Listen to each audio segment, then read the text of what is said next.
Oh my God, Jeff. I need to start off by, even though I said this in the intro, I want to praise you even more. I love you very much. Full disclosure, I can't be unbiased when it comes to Jeff Hiller.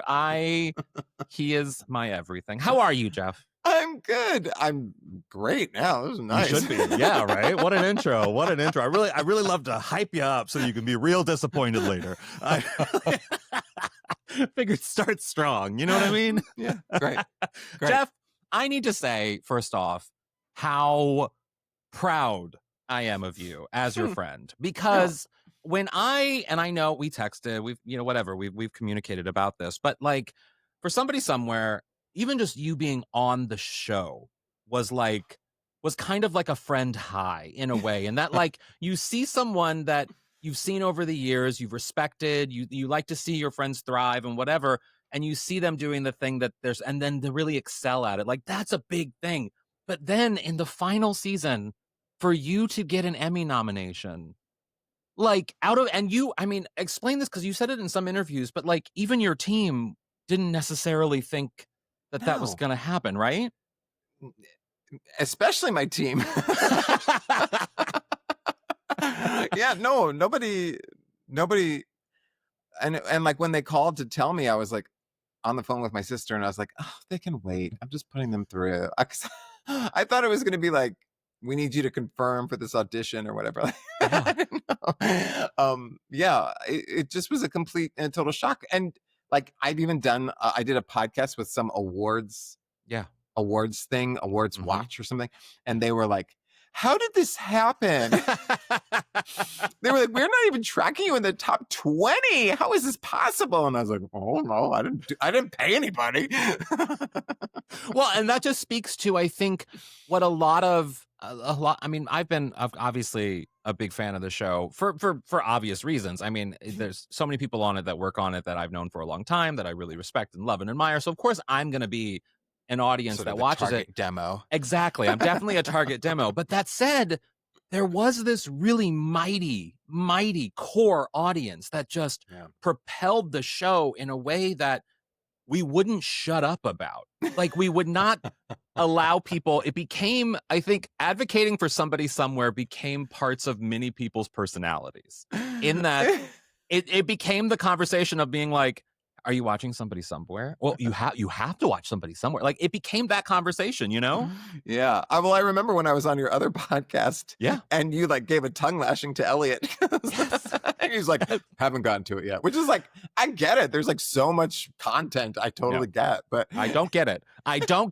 Not with something like Somebody Somewhere, because the fact that it just marries so many different aspects of both comedy and drama and queerness and small town life and all of the things into this beautiful little package. But for you to get recognized from that show, like paint that morning for me. What you said you were on the phone, but like, what were you feeling when you got the Emmy nomination?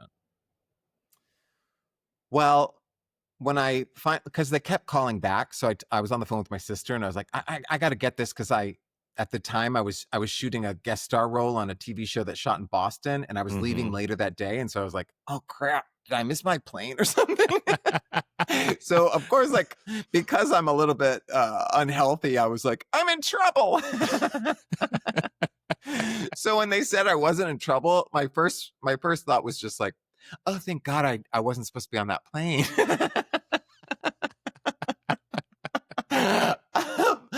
But then it was super exciting. And the first thing I said was like, wait, the show got nominated or I got nominated? I was really hoping that the show as a whole was nominated, and that was sort of disappointing. But we did get they didn't realize it at the time, but we did get a writing nomination for Bridget and Hannah and Paul, who created the show. But I was so shocked. I had to keep being like, the show was nominated or I was nominated. Like I couldn't because like maybe some people thought like Bridget might get it, or maybe if there was like, I don't know, 20 nominees for best comedy series, the show might, but no one was like, Jeff, you. of everybody. It'll be you. I mean, even HBO, like I later went on there and they're like, welcome to phase 2. And I was like, when was phase 1? They didn't have me a part of phase 1. And I get like, that's what and so consequently, it wasn't like, well, thank God I got an Emmy nomination. It was more like, Yeah. I can't believe this is happening. And like to this day, I mean, it happened several weeks ago. And to this day, my husband is constantly being like, girl, can you believe you're nominated for an Emmy? And I'm like, no, I can't. And we talk about it, just like hits you in waves of like, oh my God. Or like I had a publicist because I don't normally have a publicist, but Yeah. putting out this book. And so I had this publicist, because I'm like, I can't afford a publicist every month. It's expensive. They're expensive. But thankfully they were there and they were like, we're going right into an Emmy campaign. I was like, campaign? I thought that was the funniest word. That I was like running for office or something. And so sometimes they'll send me emails and I'll be like, oh my God, I'm going to the Emmy Awards. Like I've never been to anything like that. So it's, I mean, I one time went to a pretty fancy Tony Award, but I was a cater waiter. In like 2006. You know what's amazing about this though is that, and you and I both have been in and around the industry for a long time, and so know the harsh realities and also the artifice of the industry in a lot of ways, that sometimes these awards are the result of heavy campaigns, often lots of money behind that campaign. So sometimes can feel a little bit like, is the right person getting nominated? Is the best performance getting nominated? Or did they just really work hard to get that? And it takes a lot of work to get an Emmy nomination. Of course, any nomination, Oscar, Emmy, whatever. But like the fact that it's so heartwarming that there really wasn't a lot of work behind you getting the nomination other than your own brilliance, what you do so well, which is what you do. And it got recognized, and it's genuine and organic and real. And that's why you're my favorite Emmy nominee, which you would have been already. You would have been already. Let's just get that out there right now. There's not many Emmy nominees that I can like message personally. But that said, actually, who's the other one that I think I can message? I can message Jamie Lee Curtis. There you go. Oh, wow, that's way bigger than me. But you guys are in good company. See, that's good. But no, you know what I mean? That like one's fancy. But it feels like your nomination feels just more real in a way than I think a lot of others. And that must feel good to you, that like it really is a reflection of the work that you did.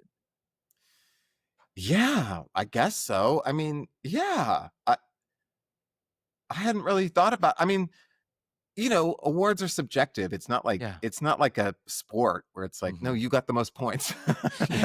So it's art is art. It's not it's not math. And so of course, every time awards come out, you're always like, well, I think so and so should have been nominated. I'm still smarting that Olympia Dukakis didn't get it for Steel Magnolias. Oh my God, me too. I'm furious about that. How did Julia Roberts get it over Olympia Dukakis? Well, they both deserved it. Let's be real. She was being anointed as a star. She was being anointed. She needed it. Yeah. It was a big deal to have. Olympia had already won. Yeah, exactly. So she was on. Who should have gotten it? Shirley MacLaine. Shirley MacLaine. Yeah. I mean, she's won twice, right? Twice? No, once. Just once. Just for terms of endearment. Wow. And you should see her acceptance speech as she gets up there. If you win, this is what you should do. Where she grabs the award and she says something like, I've waited my whole life for this, or my many lives. I've waited many lives for this because of the whole, thing, that the spiritual stuff that she's into. So like you should do something like that, I think. Something like, I've waited many of Shirley MacLaine's lives for all of this.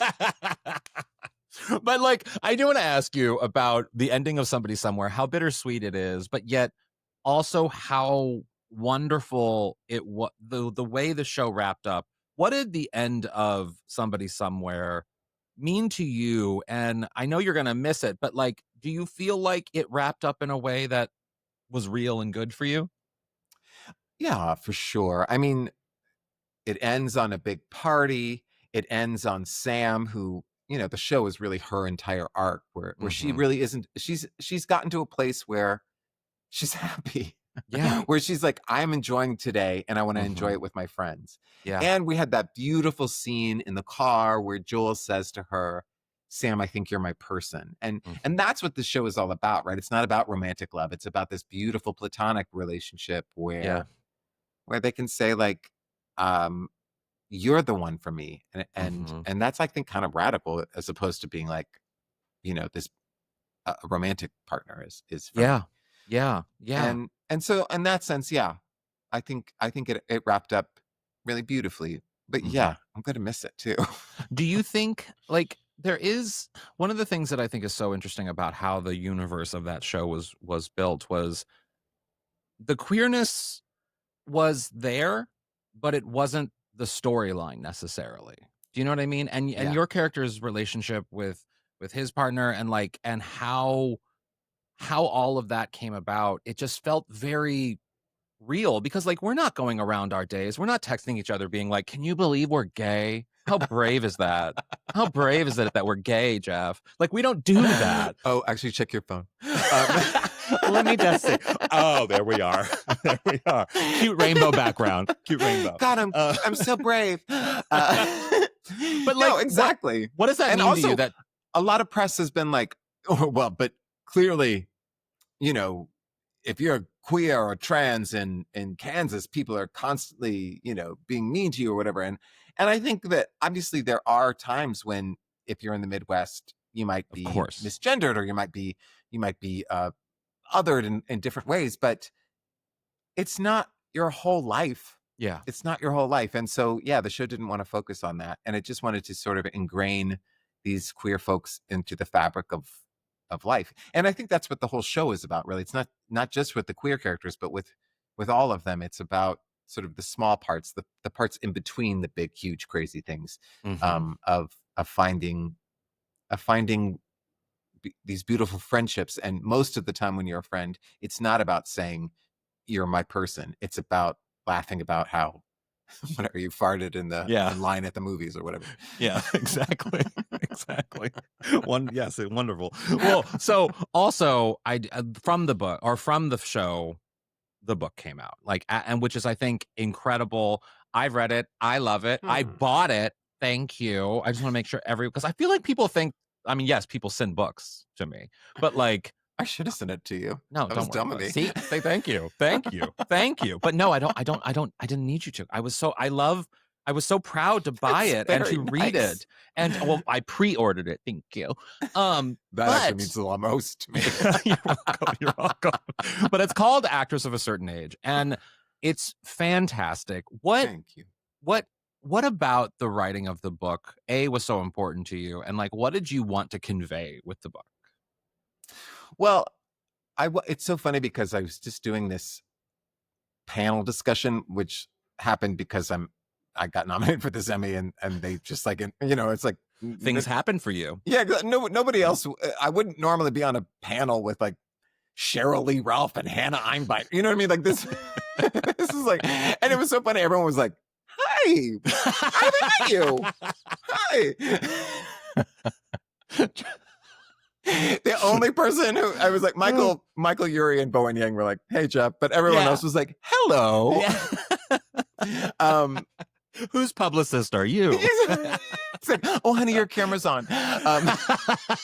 Exactly. They were all very nice, but Yeah. it was really cool. They were talking about like they were saying really it was for SAG-AFTRA, and it was a really cool panel, and they were talking about advice for like early career actors, and they were talking about like it's so important to have a director who will talk to you and blah, and I was like, now this is something that's wild because like everyone was saying like it was so important for me to in this character like to Yeah. talk with the director and the writers and really understand it and break it apart, and I was like, yeah, that's what made Somebody Somewhere like easier to do than Mhm. when I show up on set as a guest star and nobody talks to me and they refer to me as like number 29 because that's what number I'm on the call sheet that day, Yeah. and they don't know my name, and the only note you get from the director is, can you speed that up? That is good. If you can do that, get across the point and not have your eyes look like where am I? While you're doing it, Yeah. you deserve the award. You deserve the award for that. But so that's why I wanted to write a book about was for like that working day actor, and also for the person who has a dream just in general, not necessarily to be a performer, but just to have a dream and believe in yourself and not to give up on yourself and to keep going. Yeah. And I think that's what Somebody Somewhere was for me. And I mean, I also wanted to, tell my funny stories. Yeah. You have very many funny stories. Thank But you. also, like, I mean, starting out, there is this sort of thing where when you start out in acting, it is very much it's a brutal business. And if you don't Yeah. look a certain way, if you aren't a certain way, those can be roadblocks into the type of parts that you get, but also B, like how you can navigate a career that's sustainable. And so, like, for you, being who you are, being gay, being Mhm. direct, being, all the things, was there ever a moment where you were like, I don't know. I don't know if this is for me. Like, you know what I mean? Like, was there ever sort of that moment for you? Well, there were a lot of moments where it was like, oh, I don't think this is going to happen. But there Mhm. were not really any moments where I was like, I got to call it out. I got to pack it Mm, in. It was more mhm. like, okay, the dream was always to be on a TV show, and that might not happen because you are over 40, you are super gay, and you look like It's this, what the text you sent me. Yeah, I'm so I'm brave I'm for so proud being of so super being gay. super gay. Yes. Well, and also just like the famous gay people are often like they're sexy and they're hot and they're Yeah. Or they there's were not famous before they were gay. Like, that's the thing too, that the Neil Patrick Harris, whom I enjoy, but also the Matt yeah, Bomers of the world, whom I enjoy, but right. they did have the privilege of becoming famous before they were gay. And it is not everyone can be Jonathan Bailey and be out and gay and hot at the same time. You know? It's hard. It's a It's mantle I'm hard. carrying, but I'm trying. Yeah, exactly. Me and Jonathan Bailey, this same I want to see a dancing through picture. life.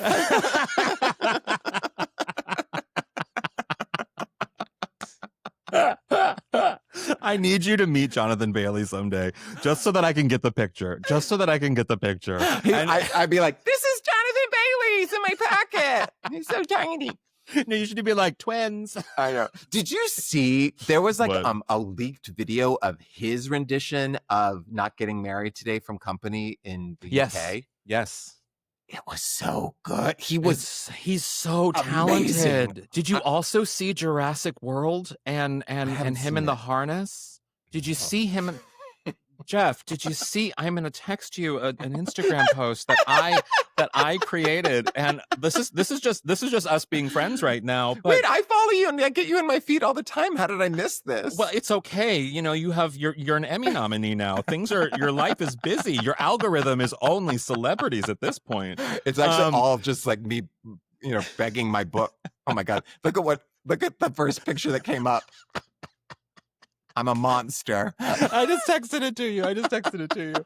Oh my God. No, but I mean, in the harness. I mean, so thank you. That's the face. That's the face that we need to make. And Oh my God. I think I might have gotten distracted by Liza. Oh, dear God. yeah. I'm posting it on the screen for everyone watching the video right now.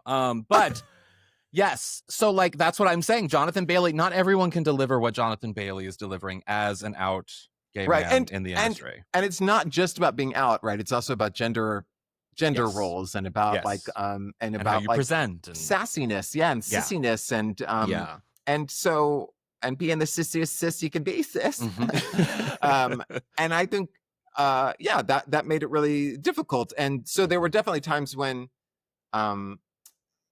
when that would sting, when people would say like I had a couple agents early on be like, can you please tone it down, things like Yeah. that. And I was like, oh, I can't. It's not gonna happen. We need to embrace it. We need to change the narrative for this narrative. Exactly. Yeah. No, I get that. I fully get that, because I remember, and I've said this story a lot, but I distinctly remember as a kid seeing the birdcage with my family and seeing myself in Nathan Lane's character and seeing so much of how I act and what I'm interested in and who I am and how I exist in the world. And cut to 20 years later or 30 years later or however long it is, that I am quite literally that person. Even our friend Elliot Glazer, the other day, we went to a party. I walk in, I won't walk on the ground, so I have to walk all the way around, and I'm making a disturbance for everyone because I'm being extra in some way, but not intentionally. I'm not doing it intentionally. I just didn't want to Wait. get my shoes dirty. Oh, you didn't want to walk on like The the grass. earth. I didn't want to walk on the earth because I had bare feet, and it was like a whole not. I was wearing sandals, and it was like a whole thing. And Elliot came in and was like, "You really are Nathan Lane from the Birdcage," because like it was like the sea parted when there was like the fat homosexual walking through the crowd, being like, "I can't do it. I need another way. I need to go." Oh, I suffer. I mean, it's true, but the fact that I can't exist in any other way, just like you can't exist in any other way, and you've made quite literally. I mean, we both made careers out of kind of existing in the ways that we exist unabashedly, which I think is the biggest thing from that I took away from the book is that there is this ability to be authentic, and from somebody somewhere and from you just getting that Emmy nomination, being authentically yourself in the space in which you exist. And that was like the whole my one guiding light or post or whatever was like I always want to be authentic. I don't ever want to exaggerate things or make it I mean, I maybe exaggerate a little bit here and there for comic effect, but I never wanted to make it seem like I never wanted to make the story sadder or happier or whatever than the actual genuine emotion, because I wanted it to be authentic. I wanted it to be me. Because otherwise I've read too many celebrity memoirs. You can smell it. You can smell it when they're putting on airs. You know what I'm saying? You know what I'm saying? The best one though? Oh yeah. My Lucky Star, Shirley MacLaine. Oh, do you know that she has 17 books? Yes. Oh, yes, I do know this. You know, I was on the episode, one of her last episodes of Oprah. I was a guest person asking her a question. Yes, I'll tell you that story someday. It's a whole moment. And I even saw the video of her. She has a rock garden that she walks around. She has to follow a path so that she can communicate with aliens. She has to follow a rock path. See, I read Out on a Limb, and there was another one that I read that was more about like spirituality and stuff. Yeah, exactly. Yeah, the chakras, woo stuff. Yeah, exactly. Which I'm fully into. I'm there, sure. but I also want to know about Deborah Winger farting in her face, which is what she writes about. What's the one called? Because I got to get this one. It's called Lucky Star. Either On My Lucky Stars or My Lucky Stars. Shirley MacLaine. It will change your life. I have a hard copy and a Kindle copy so that I can have it with me always. It's my Bible. Shirley MacLaine is my Bible. Jeff, my last question for you is so like now that the book's out of course, and the show's over and you have to go to the Emmys, first, what are you going to wear to the Emmys? And second, what's next for you? Well, yeah. Now that you have to go to the Emmys. You have to go to the Emmys. I'm not completely sure yet of what I'm wearing. But I have an idea, and I literally right before we got on, I was talking to this designer who's going to maybe make me something, and I just told him like my dreams. And he held my face. He whispered breath into me, and you're gonna be beautiful someday. Exactly. And so he was like, okay, and so he's gonna come back with some ideas or whatever. But I like how he's just like, okay. Yeah, bro, sounds good. Sure, we'll do that. This, by the way, is a designer who primarily works with drag queens, if that gives you any indication. So that's not what like my boyfriend does. My boyfriend's that way. Yeah, you're kidding. He's a designer as well. He does dresses for all of them. He just finished one for Kimchi. He does for Naomi Smalls, for all of them. Yeah.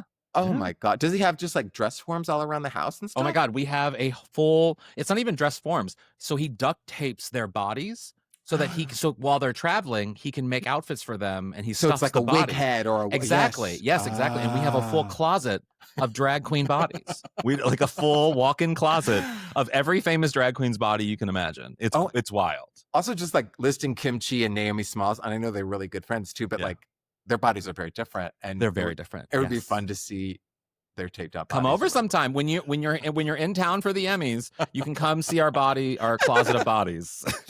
This sounds amazing. It'll be great, and then maybe he can make you a suit someday. That'll be. Oh my God, I would love Yeah, that. If I had known, I would have come there. I mean, yes, of course. I mean, stick with the one you got. He's busy. He's very busy right now. He's downtown buying fabric for some famous queen. So he's very busy. He's very busy. I love going to that downtown fabric thing. Going there The with my Santee? sister. Yes, exactly. Isn't it fun? Yes. I loved that. I It was love so it. fun. I love it so much. Well, so what's next for you then? Well, I've got hope and gumption. Are you performing anywhere anytime soon? Are you what are you getting up anytime soon? I'm doing like mics in New York a little bit, but I have an hour that I tour occasionally. I just went to Minneapolis, but I don't have anything coming up. It's hard to promote a book and also do a tour. So because they won't let you sell books at most comedy clubs, which is wild. Weird. No, it's because no, I get it. It's the whole like 2-drink minimum, taking away money from the bar. Like it's all they're all about that. So like they don't want you to sell anything. They don't, which is annoying for me because I try all the time. Every time. That's why I only do shows at like Dynasty here because like they let you do that. Exactly. You know? Yeah. Exactly. Mm-hmm. Oh, Jeff, I love you very much. Obviously, you're the best, and I'm so proud of you. Thank you for doing this. Thank you for having me on. I really appreciate it. It was very fun.